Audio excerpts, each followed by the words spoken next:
Қалайсыздар? Бүгін міне біз 17-ші сабаққа да келіп қалдық. Unit 17. Бұл сабақта have you ever деген конструкцияны өтетін боламыз. Ол қалай?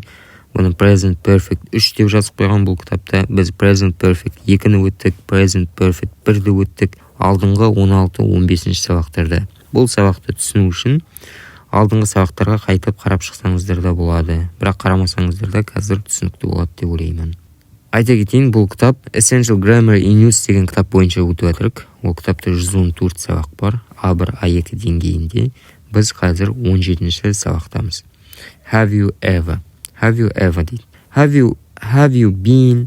Have you ever деп айту, ол деген адамның, яғни өмірінде болған тәжірибені айтады. Яғни сіз бұрынғы уақыттан, туылған уақыттан бастап, міне қазіргі уақытқа шейін сіз өміріңізде бір нәрсе болды ма? Сол болған нәрсені осы конструкциямен айтаңыз. Яғни сіз өміріңізде Японияға барған болсаңыз, өміріңізде бір кітапты оқыған болсаңыз, өміріңізде бір киноны қараған болсаңыз, өміріңізде мысалы бір самолетке мініп ұшсаңыз, сол нәрсені, яғни өміріңізде бір болған сәт, қай уақытта болу маңызды емес, жалпы сол нәрсе сізде бар бойыңызда. Яғни сол нәрсені сіз басыңыздан өткіздіңіз.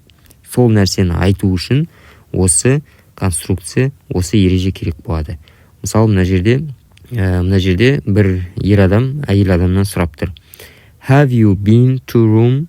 Сен Римда болдың ба дейді. Яғни өмірінде сондай жағдай болды ма, сен Римда болған? Have you been to Rome? Have you ever been to Japan? Сен өмірінде Японияда болып көрдің бе? Жапонияда.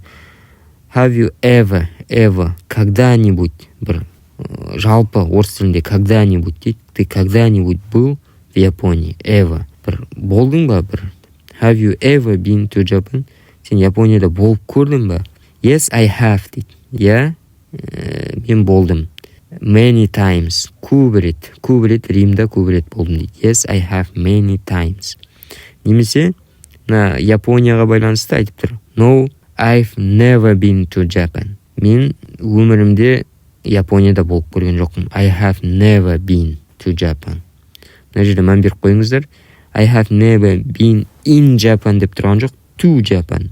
To. Have you ever been to Japan? Have you been to Rome? To.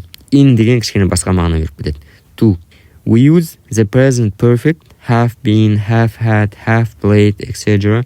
when we talk about a time from the past until now. For example, a person's life. Мысалы қараңыз, біз дейтін осы have been, have had, have played деген сөздерді қай кезде қолданамыз? Бұрын өткен нәрселерді осы уақытқа шейін болып атқан нәрсе жайында қолданамыз. Яғни, мысалы, адамның өмірі. Мына жерде қарайтын болсаңыздар, past өткен шақ, now осы қазіргі шақ, time from the past until now осы өткен шақтан қазіргі уақытқа шейін. Have you ever been to Japan? Сен өмірінде, вообще жалпы осы уақытқа шейін Японияда болдың ба? Осы қазіргі уақыт өміріне шейін сенде сондай нәрсе болып көрді ме? Японияға бару деген нәрсе. Егер де сондай нәрсені сұрайтын болсақ, бұл жерде, мына жерде уақытты айтып тұрған жоқ. Сен 2001 жылы бардың ба, немесе бірдеңе анапта бардың ба? Жоқ. Жалпы өмірінде сондай нәрсе болды ма? Сондай тәжірибе болды ма? Сен Японияға баруын. Сондайды сұрау үшін осы конструкцияны қолданамыз. Have you ever been to Japan? Мысалдарға қарайық астындағы. Have you been to France? Сен Францияда болдың ба? No, I haven't. Жоқ, мен болған жоқпын. Have деп, қысқа түрі, болдым, I have. Болмадым деген I haven't. She hasn't. She has. I've been to Canada, but I haven't been to the United States. Мен Канадада болдым. I have been to Canada. Бірақ мен United States, Америкада болған жоқпын дейді. Mary is an interesting person. Mary is an interesting person.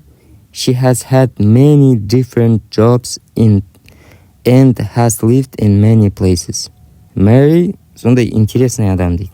Қызық адам дейді. Қызық персона. Ол көп әртүрлі жұмыстар болды дейді ода. Яғни неше түрлі жұмыс жасады. And has lived in many places. Және ол неше түрлі жерлерде өмір сүріп көрді.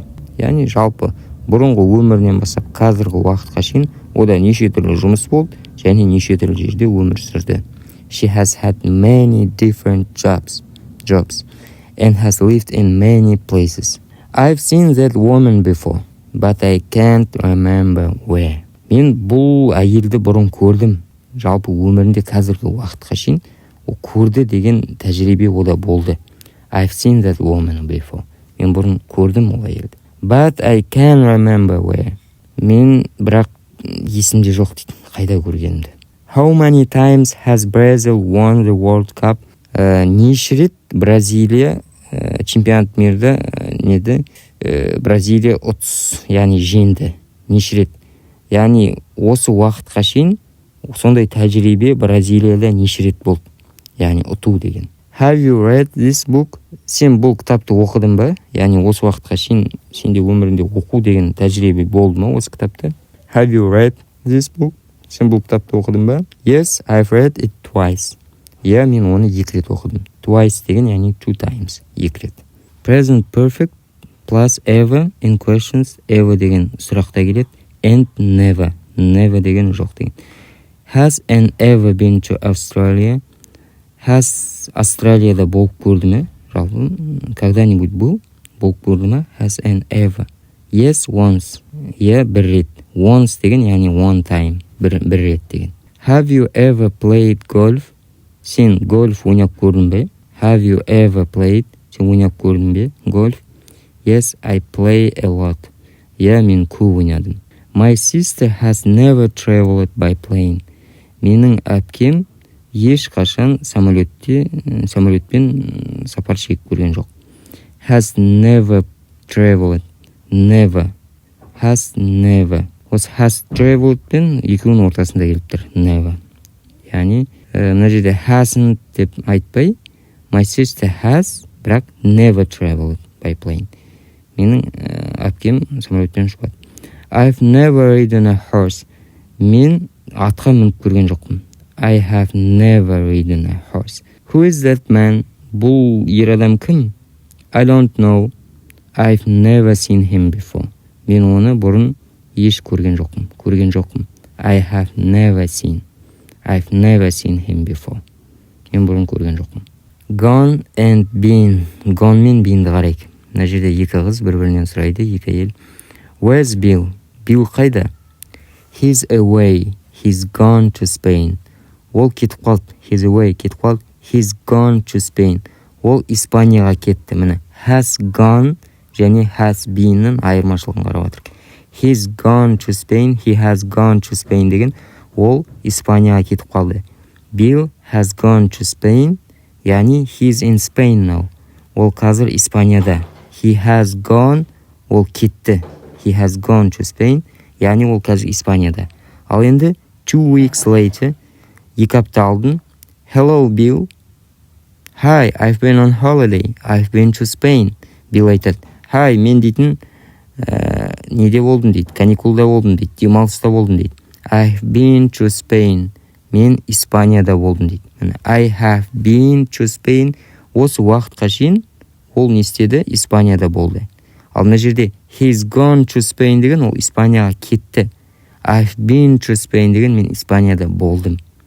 Bill has been to Spain. He went to Spain, but now he's back.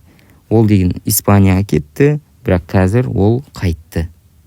Сондықтан соны Bill has been деп айтамыз. Ал кетті десек has gone деп айтамыз. Compare. Салыстырып көріңіздер. I can't find Susan. Where has she gone? Мен Susan'ды таба алмай жатырмын. I can't find Susan. Where has she gone? Ол қайда кетті? Where is she now? Ол қазір қайда? Oh, hello, Susan. I was looking for you. Where have you been? Oh, hello, Susan. Қалайсың? I was looking for you. Мен сені іздеп жүрмін. Іздедім бұрын. Бұрын емес. I was looking for you. Мен сені іздедім. Where have you been? Сен қайда болдың? Have you been? Where have you been? Сен қайда болдың дейді. Осымен сабағымыз бітті. Егер де ұнаған болса, лайк басып қойыңыздар, тіркеліп қойыңыздар. Біз уже 17-ші сабаққа келіп жатырық. Сабақтар үнемі жүктеліп жатыр. Тіркеліп қойсаңыздар, қолдау білдіріп қойсаңыздар. Және айтып кететін нәрсе, менің телеграм каналында осы сабақтарға қатысты паттерн жазылады. Паттерн деген, яғни осы формулалар бір жақсы тәсілмен сіздерге автоматизмге апаруға көмектеседі, иншалла. Себебі бұл ережелерді білу ол бөлек, оны тілге қолданысқа алып келу, оны автоматизмге алып келу ол екінші қадам. Сол екінші қадамға жету үшін телеграмда менде паттерн системасы бар, паттерн әдісі бар. Соған егер де сол нәрсе қызықты болатын болса, осы видеоның астындағы WhatsAppқа немесе телеграмға жазып, маған паттерн керек еді, ол не екен, не нәрсе екен, соны білгім келеді деп маған жазсаңыздар, мен сіздерге көрсетемін, түсіндіремін, тіпті бір паттерн беремін. Сол паттерн ішінде сіз 20 минут, 25 минуттың ішінде ағылшын тілінің үш күрделі ережесін үйреніп шыға аласыздар, иншалла. Жақсы, осымен сабағымыз бітті. Тіркеліп қоюды ұмытпаңыздар.